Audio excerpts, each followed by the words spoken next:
ಸರ್ಕಾರಕ್ಕೆ ಸವಾಲಾಯ್ತಾ ಗ್ಯಾರಂಟಿ ಸ್ಕೀಮ್ಗಳು ಸರ್ಕಾರದ ಬಳಿ ಸಂಬಳ ಕೊಡೋದಕ್ಕೂ ಕೂಡ ದುಡ್ಡಿಲ್ವಾ? ರಾಜ್ಯ ಸರ್ಕಾರ ಖಜಾನೆಯಲ್ಲಿ ಕಂಪ್ಲೀಟ್ ಖಾಲಿಯಾಗಿದೆ. ಯಾವ ಸುಖಕ್ಕೆ ಮತ್ತು ಯಾವ ಪುರುಷಾರ್ಥಕ್ಕೆ ಮತ್ತು ಯಾವ ಪ್ರಯೋಜನಕ್ಕೆ 5 ಗ್ಯಾರಂಟಿಯನ್ನು ತಂದಿದ್ದೀರಿ ಸ್ವಾಮಿ ಅಂತ ಜನ ಮಾತನಾಡ್ತಾ ಇದ್ದಾರೆ. ಹಾಗಾದ್ರೆ ಗ್ಯಾರಂಟಿ ಸ್ಕೀಮ್ಗಳನ್ನು ಕಾರ್ಯರೂಪಕ್ಕೆ ತಂದು ಅದನ್ನು ನಿಭಾಯಿಸೋದಕ್ಕೆ ಸರ್ಕಾರದ ಖಜಾನೆಯಲ್ಲಿ ದುಡ್ಡು ಸಾಕಾಗ್ತಾ ಇಲ್ವಾ?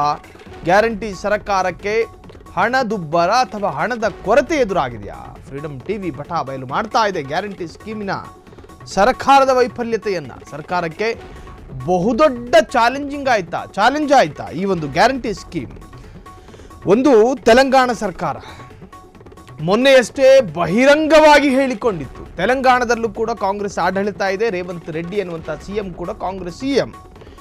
ಆತ ಬಹಿರಂಗವಾಗಿ ಹೇಳಿಕೊಂಡಿದ್ರು, ನೋಡ್ರಿ ನಮ್ಮ ಸರ್ಕಾರದ ತಿಂಗಳ ಆದಾಯ ಇಷ್ಟು ಕೋಟಿ, ಅದರಲ್ಲೊಂದಷ್ಟು ಉಳಿತಾಯ ಆಗುತ್ತೆ, ಆ ಉಳಿತಾಯಕ್ಕೂ ಒಂದಷ್ಟು ಹಣವನ್ನು ಸಾಲ ಪಡೆದು ಅಲ್ಲಿನ ಗ್ಯಾರಂಟಿ ಸ್ಕೀಮ್ಗಳನ್ನು ನಾವು ನಡೆಸಬೇಕು.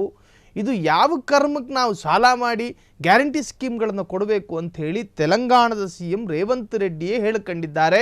ಕರ್ನಾಟಕದಲ್ಲಿ ಇರುವಂತೆ ತೆಲಂಗಾಣದಲ್ಲೂ ಕೂಡ ಕಾಂಗ್ರೆಸ್ ಸರ್ಕಾರ ಇದೆ. ಕಾಂಗ್ರೆಸ್ ಎಲ್ಲೆಲ್ಲಿ ಸರ್ಕಾರ ರಚನೆ ಮಾಡ್ಕೊಂಡಿದೆಯೋ ಅಲ್ಲೆಲ್ಲವೂ ಕೂಡ ಈ ಗ್ಯಾರಂಟಿ ಸ್ಕೀಮ್ಗಳದ್ದೇ ಹಾವಳಿ.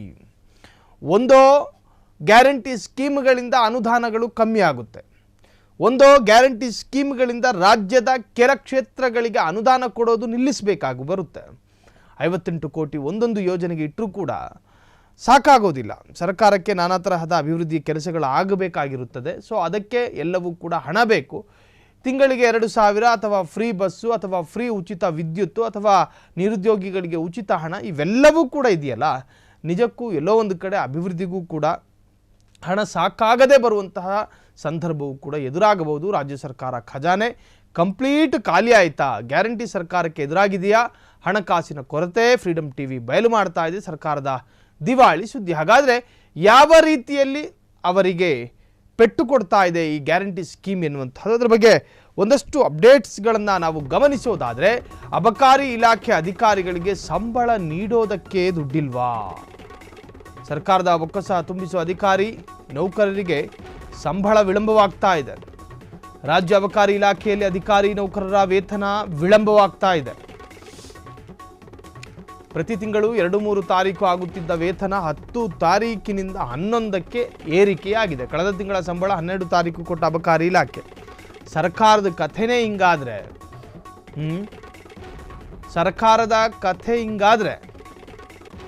ಉಳಿದ ಸಂಸ್ಥೆಗಳ ಅವಸ್ಥೆ ಏನು? ಪ್ರತಿ ತಿಂಗಳು 2-3 ತಾರೀಕಿಗೆ ಸಂಬಳ ನೀಡ್ತಾ ಇದ್ದಂಥ ಅಬಕಾರಿ ಇಲಾಖೆ ಈ ಬಾರಿ ವಿಳಂಬ ಮಾಡಿದೆ. ಯಾಕೆ ಅನ್ನೋದು ಅರ್ಥ ಆಗ್ತಾ ಇಲ್ಲ.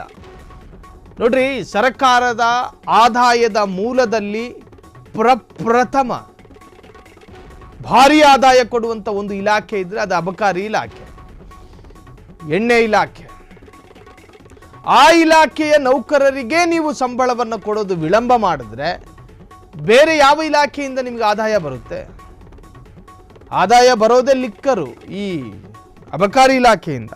ಆ ಸಿಬ್ಬಂದಿಗಳಿಗೆ ವಿಳಂಬ ಆಗೋದಾದರೆ ಸರ್ಕಾರದ ಬಳಿ ಹಣ ಇಲ್ವಾ ಎನ್ನುವಂತಹ ಸಂಶಯಗಳು ಕೂಡ ಜನರಿಗೆ ಮೂಡ್ತಾ ಇರುವಂತಹದ್ದು. ಪ್ರತಿ ತಿಂಗಳು 2-3 ತಾರೀಕಿಗೆ ಆಗ್ತಾ ಇದ್ದಂಥ ಸಂಬಳ ಇದೆಯಲ್ಲ, ಏಕಾಏಕಿ 10, 11, 12ನೇ ತಾರೀಕಿಗೆ ಆಗ್ತಾ ಇದೆಯಂತೆ.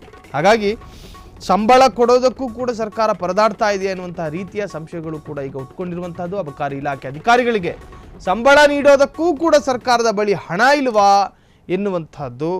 ಅಬಕಾರಿ ಇಲಾಖೆ ಸಚಿವ ಆರ್